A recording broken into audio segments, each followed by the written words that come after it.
Again, everyone, Truck CB Sales here with a tune-up report from my friend Brandon in the Bayou on his present Lincoln 2 Plus. Brandon got it ready to go for you, bud.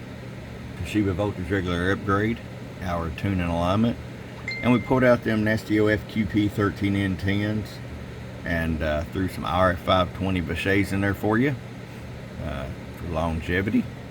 So let's just get right to it. 25 watt slug, you requested 1 watt all the way down. We did just that. Roll it all the way up.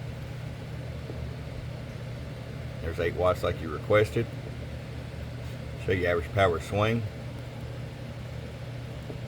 Low, about 23 bird. 50 watt slug and peak. Hello, hello, hello, hello, hello, hello, hello. About 49 peak. All right, Brandon, thanks again for getting with me and hooking up with another Truckerized radio from your friend Truck at truckcbsales.com. Bum, bum.